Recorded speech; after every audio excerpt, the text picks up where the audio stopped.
I always believed my life was perfect. 8 years of marriage, a beautiful home in a quiet neighborhood, and a spouse I thought I could trust completely. We weren't the most passionate couple, but we had stability, something I valued. My partner worked long hours, often coming home late, exhausted from back to back meetings. I worked from home, managing my own schedule, filling my time with hobbies, and occasionally chatting with neighbors. One neighbor in particular stood out, a friendly, down to earth person who lived next door. We weren't close, but they always smiled when we crossed paths, sometimes stopping for small talk. I never thought much about them beyond that. My focus was on my marriage, on maintaining the life we had built. But things had been feeling off lately. My spouse had become distant, always glued to their phone, chuckling at messages I wasn't privy to. They claimed work had become more demanding, yet the late nights grew more frequent, the excuses thinner. At first, I told myself it was nothing. People get busy. Stress changes people. But the pit in my stomach wouldn't leave. I started noticing more. How they angled their phone away when I walked by.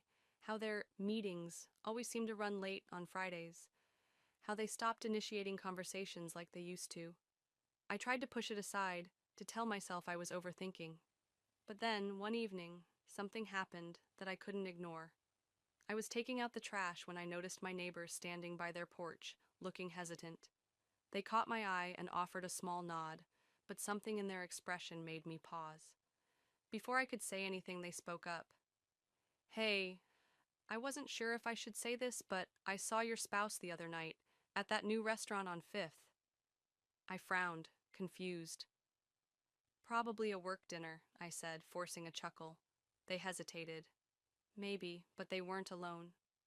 Something in my chest tightened. My neighbor's words weren't accusatory, just careful. They didn't press, didn't assume, but the implication was clear. I tried to act indifferent, brushing it off with a weak smile, but my mind was already spinning. That night, as my spouse came home late once again, offering the same tired excuse, I watched them more closely. The way they avoided my gaze, the way they slipped into the shower before even saying goodnight, it all made sense now. I wanted to be wrong. I needed to be wrong. But deep down, I already knew. Doubt turned into obsession. I started noticing everything, the way my spouse's phone never left their hand, the sudden enthusiasm for cologne they never cared about before, the unexplained credit card charges. My mind raced with possibilities, but I needed proof. I wasn't going to accuse them without knowing for sure. One night, while they were in the shower, I saw their phone buzzing on the nightstand. My heart pounded as I reached for it. A name I didn't recognize flashed across the screen, followed by a message that shattered everything. "Miss you already. Can't wait for Friday." My hands trembled as I scrolled. The thread was filled with late-night conversations, inside jokes, and pictures that left no room for doubt. The person I had trusted for 8 years was living a double life, sharing intimacy with someone else while coming home to me like nothing was wrong. I wanted to scream, cry, throw the phone across the room, but all I could do was sit there, numb. When they stepped out of the shower, they froze, seeing their phone in my hands. For a moment, there was silence, just the sound of water dripping onto the tile. Then, their expression shifted from shock to something colder. "Why are you going through my phone?" I laughed, but it came out hollow. "That's what you're worried about? Not the fact that you're cheating?" They didn't even try to deny it. Instead, they sighed, running a hand through their hair like this was some minor inconvenience. "It's not what you think." "Then explain it," I shot back. They hesitated, then shrugged. "I don't know. It just happened." Their tone was flat, emotionless, like they were discussing the weather.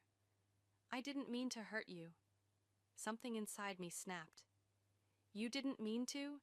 You've been lying to my face for months, sneaking around, coming home like everything's fine, making me feel like I was crazy for suspecting anything." My voice broke, but I forced myself to keep going. "Who is it?" They sighed again, like I was exhausting them. "Just someone from work." Just someone. Like our entire life together meant nothing, like I was nothing. I couldn't look at them anymore. I grabbed my keys and walked out, my chest tight, my mind racing. I had no idea where I was going. I just needed to get away. Without thinking, I found myself at my neighbor's doorstep. The door opened, and the second they saw my face, they didn't ask questions. They just stepped aside, letting me in. I didn't expect to break down, but the moment I sat down, everything poured out. The betrayal, the lies, the way my spouse had looked at me like I was the problem. My neighbor listened without interrupting, their expression unreadable. When I finally stopped talking, they didn't offer empty sympathy. They just asked, "What do you want to do now?" I didn't have an answer. Part of me wanted to scream at my spouse, demand an explanation that would make it all make sense. Another part of me wanted to pretend none of this was real, to wake up and find out it was all in my head. But deep down, I knew there was no fixing this. Trust wasn't something you could piece back together once it was shattered. Days passed in a blur. I avoided my spouse as much as possible, staying out of the house when I could. My neighbor became an anchor, offering quiet support without pushing. They brought me coffee in the mornings, invited me for walks when they saw me spiraling. I found myself opening up to them in ways I never had with anyone else. One evening, after another long, exhausting day of pretending everything was fine, they surprised me with dinner. "You need to eat," they said simply, setting the plate in front of me. It was such a small gesture, but it hit me harder than it should have. My spouse used to do things like this, before they stopped caring. I looked up at my neighbor, really looked at them. For the first time, I noticed the way they always seemed to know exactly what to say, how their presence made the weight in my chest a little lighter. I felt something shift inside me, something I wasn't sure I was ready to name. Guilt crept in almost immediately. It was too soon to feel anything, wasn't it? My marriage had just imploded.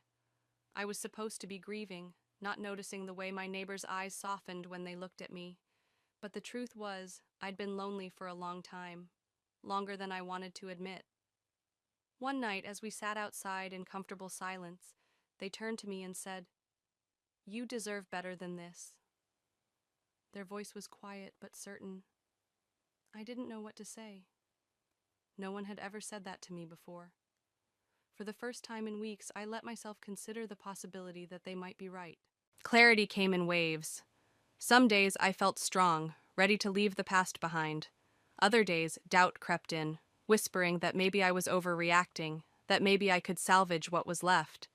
But every time I looked at my spouse, all I saw was betrayal. There was no fixing this. I filed for separation. The conversation was brief, cold, transactional. My spouse barely reacted, like they had already checked out long before I found out the truth. Maybe they had. I expected a fight, some grand apology, but all I got was a half-hearted, "I didn't think it would end like this." That was it. 8 years, reduced to a shrug. Moving forward wasn't easy. The house felt empty in a way I hadn't expected. I told myself I needed time alone, that I had to heal before letting anyone else in. But the truth was, someone already had. My neighbor was there through it all, never asking for anything in return. They didn't push, didn't try to force anything. They just stayed. And somewhere along the way, that quiet presence became something more. One evening, as we sat on their porch, watching the sun dip below the rooftops, I turned to them and finally said it out loud. I don't think I was happy for a long time. It was the first time I had admitted it, even to myself. They didn't say, "I told you so." They just nodded. "I know." The silence stretched between us, but it wasn't uncomfortable. It felt like understanding, like something unspoken had finally settled. And then, without thinking, I reached for their hand. They didn't pull away. I didn't know what this was yet. Maybe it was just comfort, or maybe it was the start of something new. But for the first time in a long time, I wasn't afraid to find out.